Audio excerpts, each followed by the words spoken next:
Bien, bonjour Annie et bonjour Richard. Bonjour. Bonjour Thibault, Très heureux de vous retrouver. pareillement, très heureux de vous retrouver. Alors Annie, tu ouvrais notre échange avec une question qui m'interpelle également.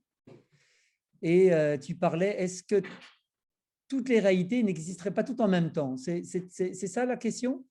Oui, j'ouvrais la conversation sur ce thème.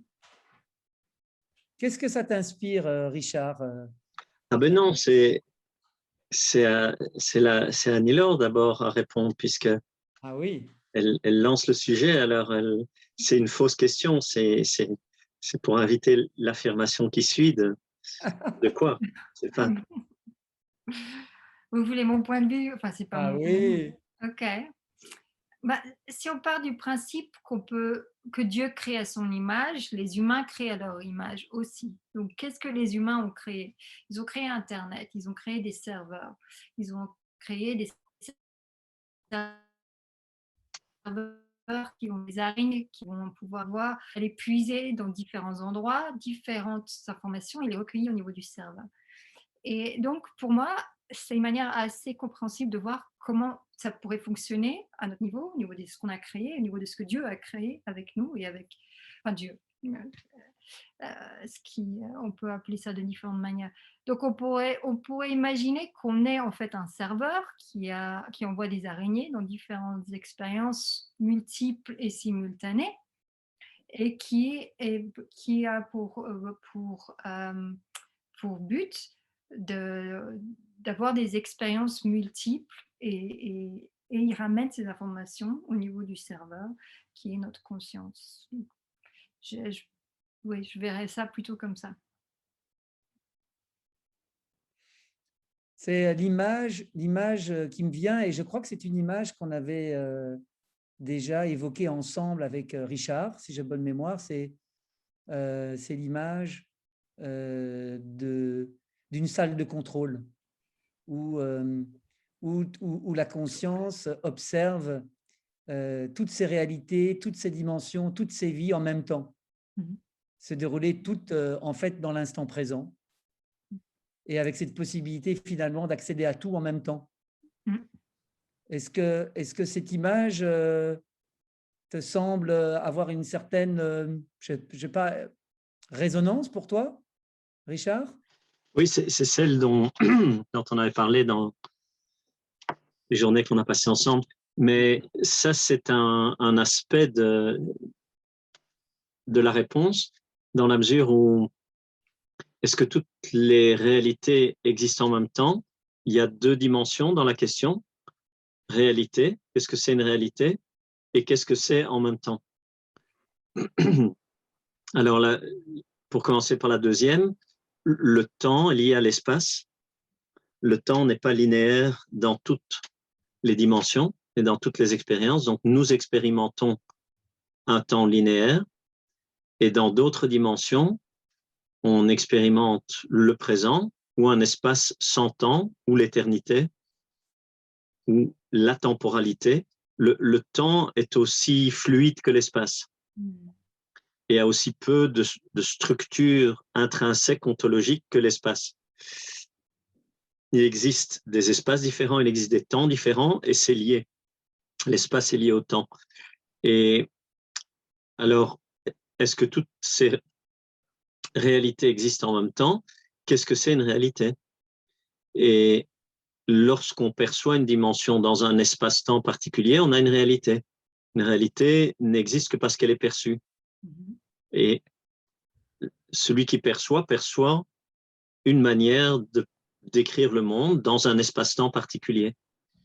Et il existe différents degrés de perception, différentes dimensions dans lesquelles l'espace et le temps sont perçus différemment.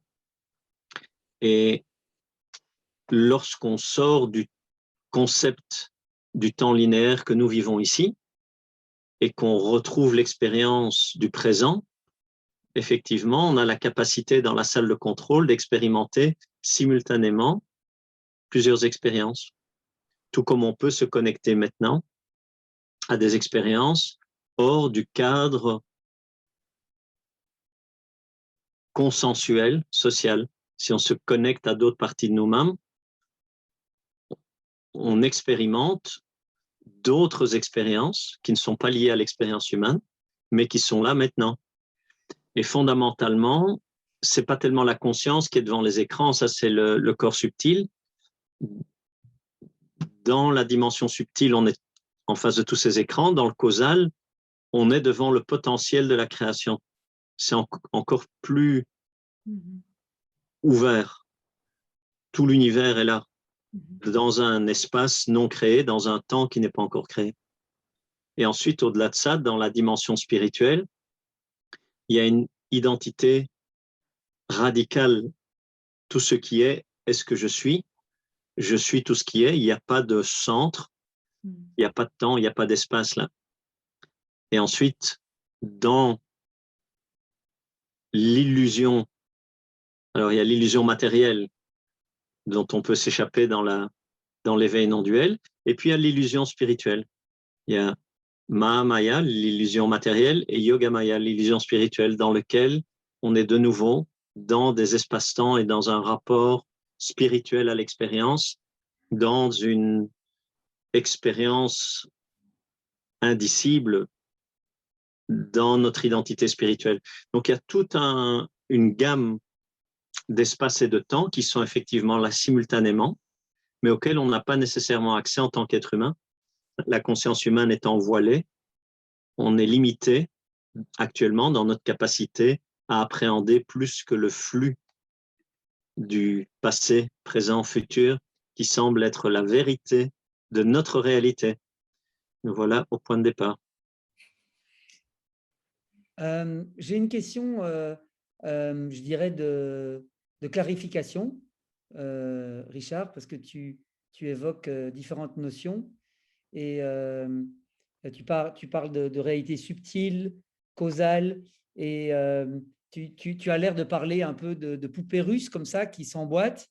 Et est-ce que tu pourrais, pour la clarté, expliquer de quoi tu parles ici, de ces différents niveaux, si on peut les appeler comme ça? Oui, et quelle culture on va employer pour parler de ces poupées russes? Celle qui te semble la plus juste. Alors, prenons-en 2 ou 3. L'Advaita Vedanta, la psychologie de l'Advaita Vedanta parle de 5 dimensions. Anamaya Kosha, Pranamaya Kosha, Manomaya Kosha, Vijnanamaya Kosha, Anandamaya Kosha. Ça, c'est les 5 dimensions de la réalité dans l'hindouisme de l'Advaita. Ana, c'est les céréales, le corps physique. Prana, c'est l'énergie vitale. Manas, c'est les émotions et le mental.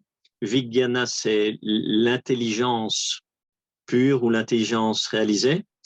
Et Anandamaya Kosha, c'est le corps de félicité. Donc, matière, énergie vitale, émotion mentale,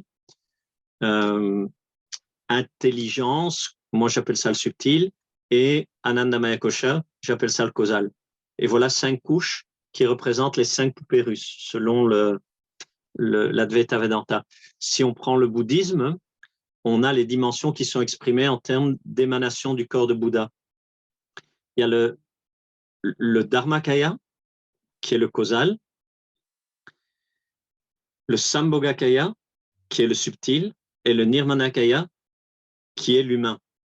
Et dans ces 3 champs, Bouddha se manifeste dans un corps causal, un corps subtil ou un corps matériel. Et au-delà de ça, il y a Svabhavikakaya, qui est la conscience pure, qui est l'origine de tous les Bouddhas. Et puis on a le modèle des séphirotes et de l'arbre de vie, où il y a 10 dimensions. La création est comme une succession de densification de mondes avec des voiles. Et on retrouve dans toutes les cultures des variantes pour expliquer ça, des poupées russes, où les dimensions de l'espace et du temps s'emboîtent l'une dans l'autre avec une causalité verticale, où la plus subtile crée la suivante. Et il y a différentes manières de le décrire. Moi j'emploie la roue à 13 niveaux du modèle intégral parce que c'est le plus pratique pour accompagner l'évolution de la conscience, mais c'est le même principe. Richard, je propose qu'on revienne sur le modèle intégral après, mais je voudrais proposer à Annie de réagir. Toi, par rapport à ta propre expérience et peut-être ton propre cadre de référence, est-ce que toi, ça te parle de ces différents niveaux, peut-être aussi par rapport à ce que toi, tu as déjà pu expérimenter? Moi, je travaille avec le taoïsme, avec la médecine chinoise, donc chaque élément va avoir un esprit, entre guillemets. Tu as l'esprit du corps qui est lié au métal, l'élément du métal. Tu vas avoir l'esprit, l'intellect qui va être lié à l'élément de la terre, donc ça va être la rate et l'estomac. Le métal, ça va être les poumons et l'intestin, le côlon. Tu vas avoir le Shen qui est l'esprit en tant que spirit, qui lui va être l'élément du feu. Tu vas avoir le Hun qui est l'esprit lié à l'élément du bois, donc le foie et la vésicule biliaire. Et le Hun, c'est le premier esprit qu'un enfant développe au printemps de la vie, c'est la créativité, c'est pouvoir visualiser un projet. Et tu vas avoir je ne sais même plus les mots français, je suis désolée. Tu peux le dire en anglais, hein, on le traduira après. The will, the will to do something. Comment tu dis ça en français? La volonté d'agir. La volonté d'agir. Ça va être l'eau, ça va être les reins et la vésicule et la vessie. Et donc, en fonction des challenges que les gens ont, on peut déjà travailler au niveau des 5 éléments. Et après, tu vas aussi avoir au niveau des chakras, il va y avoir beaucoup de niveaux où tu peux intervenir dans le développement de la personne. Mais déjà, commencer au niveau des 5 éléments, ça débloque beaucoup de choses. Alors, comment ça résonne les 5 éléments par rapport à ce que tu viens de dire, Richard? Alors, Annie-Laure a parlé des 5 éléments et des chakras. J'aurais pu prendre les 7 chakras comme l'image de l'emboîtement de 7 poupées russes.